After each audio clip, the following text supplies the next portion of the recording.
nami Bog. Remember, no Russian.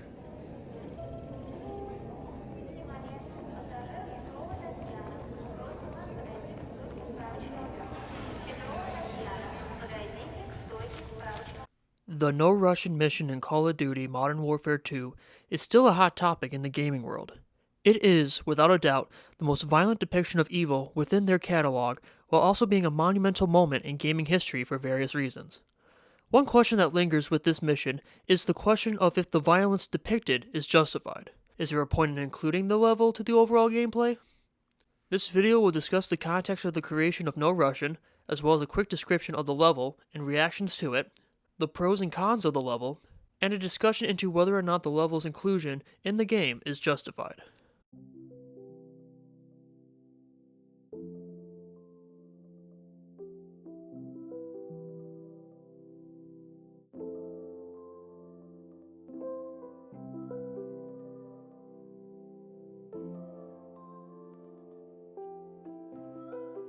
No Russian was developed in the early phases of pre-production for Call of Duty Modern Warfare 2. Mohammed Alavi was the game designer who was heavily involved with the creation of the level. The original idea for the purpose of the level was to point out why Russia was going to war with the US in the game, but the creators wanted to create an emotional connection for the player to get behind with the gameplay. Two events that inspired this idea was the 9/11 attacks and the Columbine mass shootings. When doing research for the attack that was to be portrayed in the game, the writers researched news articles and films for an idea of how to portray the attack. They ultimately decided on a mass shooting in a Russian airport. It is worth noting that no survivors of any terrorist attacks within the recent years before the game was released was interviewed for help in depicting the attacks. It is also worth noting that the reception of the game idea was heavily debated at Infinity Ward.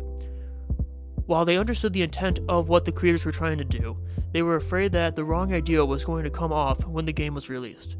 What ended up happening was an agreement to include the level, but have early versions feature less gore, no families or children in any of the versions, and an option to skip the level completely.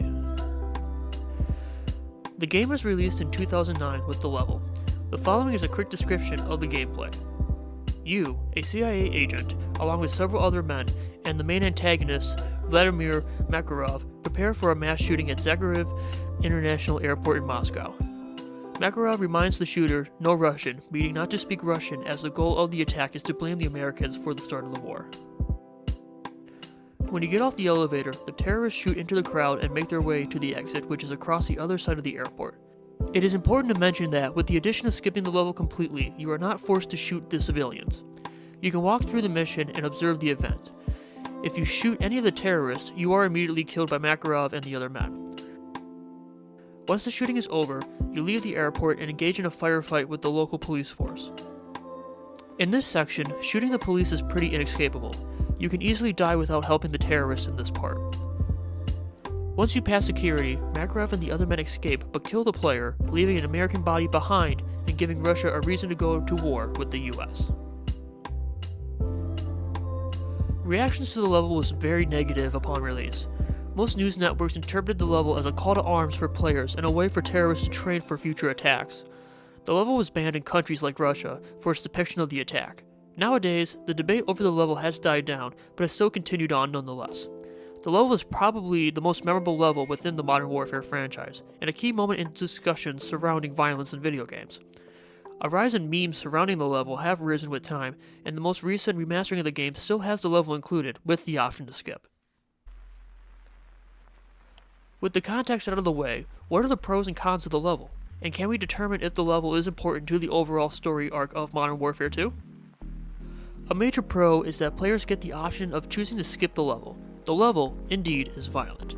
One aspect of the level that isn't discussed often, but is worth mentioning, is that players don't have to shoot the civilians during the gameplay. They can walk through the level without firing a shot at them, and they will not be punished for it. This is a major factor to contribute with the discussion surrounding the level, because it gives the player the option to commit evil instead of forcing them into it. It's a philosophical issue, and one that players must choose. Another pro to the level is that there is an emotional connection to the level, having to see the damage caused by the attacks. It gives depth to the issue and makes the players wanting more of what's to come with the story. Lastly, the level raises awareness of the violence in video game discussion, and why violence in games shouldn't be associated with attacks in real life. This level, at the time, was very groundbreaking in what it showed. Many games around this time barely showed horrors like this, and it got the public talking about what we should depict on screen for players. Through common sense, it was more of a pro for those arguing that violence in games does not relate to violence in real life, through means of discussing the purpose of the level and the options the players have when playing the level.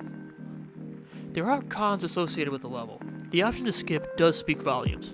Could this level be played in a different viewpoint or completely featured in a cutscreen? Honestly, yes. I think with how the level has turned into a meme shows that the emotional reason for the gameplay has deteriorated with time. A different viewpoint, such as a security member trying to fight off the terrorist, could have lasted longer with time. Another con is that it really isn't clear that you don't have to shoot the civilians during the gameplay. While there is an option to skip the level, there isn't any note that you have to pull the trigger or else. It's a pro in the sense that we can have the philosophical discussion about why players choose to shoot the civilians, but the game should have been clear in the option of not doing so. Lastly, discussions around the level early on have diluted the intent of the designers. With this came an everlasting impression of the level. When you see people discussing the level nowadays, there tends to be a negative perspective of the level and an assumption that the level was created for more the purpose of pointless violence than an actual reason of purpose. This stems from the early discussions surrounding the level, especially on commentary news networks. Some investigation and research involving the level creation put those depictions to rest, but more of the public opinion surrounding it doesn't involve that kind of research. In conclusion, what can we determine about the no Russian level? Is the level inclusion really important to the overall game? It's an interesting discussion. On one hand, the fact that you can skip the level completely has some volume to it. In some regards, what they wanted to achieve could have been replaced with a cutscreen.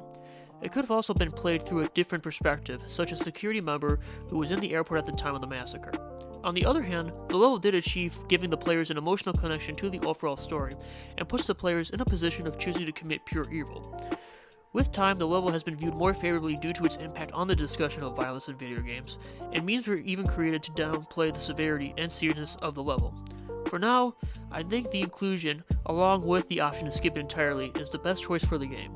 Discussions on why it shouldn't be included are strong, but sometimes lack good substance to win those debates. This is an interesting case study on the purpose of level inclusions, and how they can be interpreted through several eyes. In the end, you should always be conscious of what you are including in your forms of media, and have the ability to defend those decisions while also viewing other viewpoints on certain key issues that arise.